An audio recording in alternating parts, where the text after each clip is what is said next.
यह बात उन दिनों की है जब भारत के महान सम्राटों में से एक महान सम्राट हर्षवर्धन राज किया करते थे। सम्राट हर्षवर्धन के दरबार में एक से बढ़कर एक विद्वान उपस्थित रहा करते थे।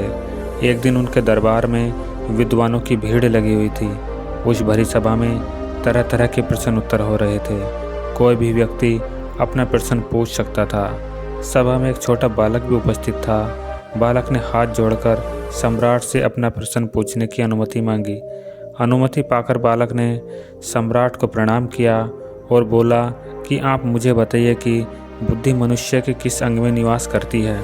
इतना कहने पर बहुत से विद्वान बालक पर हंसने लगे। कुछ ने कहा, महाराज, बुद्धि मस्तिष्क में रहती है, और कुछ विद्वानों ने कहा, हमारे विचार से बुद्धि हृदय में रहती है। तब सम्राट हर्षवर्धन ने खुद ही बालक से उसका उत्तर देने को कहा। तब बालक ने कहा, यदि आप मुझे यहाँ बैठने की अनुमति दें तो मैं इस प्रश्न का उत्तर दे सकता हूँ। सम्राट ने हंसकर कहा, आज से यह बालक हमारा मंत्री हुआ। बालक मंत्री की सीट पर बैठकर प्रश्न का उत्तर देता है। बुद्धि हमेशा मनुष्य के होठों पर रहती है। कोई भी व्यक्ति, चाहे वह कितना भी विद्वान हो, यदि वह समय पर उचित बात नहीं कह सकता तो उसे सदा लज्जित होना पड़ता है। बालक का उत्तर सुनकर सभी ने उसकी प्रशंसा की। बालक ने सभा में दूसरा प्रश्न पूछा, अब आप लोग मुझे बताइए कि बुद्धि खाती क्या है। यह सुनकर बालक की हंसी उड़ाते हुए सबने कहा, क्या बुद्धि कोई आदमी या जानवर है जो कुछ खाएगी? ऐसे बेकार के प्रश्न पूछकर तुम हमारा समय बर्बाद मत करो।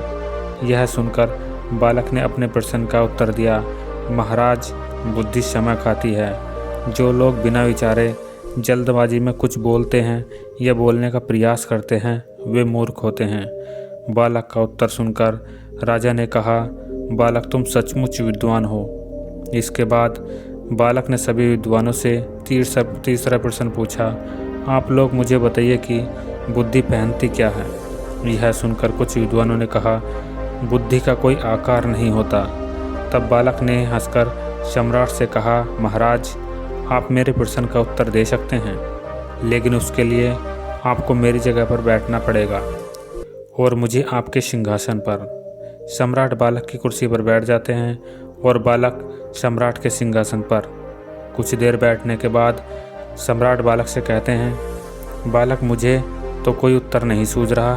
तब बालक मुस्कुराकर कहता है, महाराज, उत्तर सूझेगा, लेकिन जब तक यह राजमुकुट आपके पास है तब तक नहीं। आप यह मुकुट मुझे दे दीजिए। सम्राट अपना मुकुट बालक को दे देते हैं। बालक अपना मुकुट सर पर लगाता है और चेहरे पर एक मुस्कान रखकर कहता है, अब तो महाराज को उत्तर सूझ गया होगा। यह सुनकर महाराज हर्षवर्धन को एक चेतना आती है और वह बहुत तेज़ी के साथ ढाका मारकर हंसते हैं और कहते हैं, अब मैं समझ गया हूँ कि एक बुद्धिमान व्यक्ति के लिए कुछ भी असंभव नहीं है। वह आम आदमी से एक राजा भी बन सकता है। बालक, तुम सचमुच अद्भुत हो।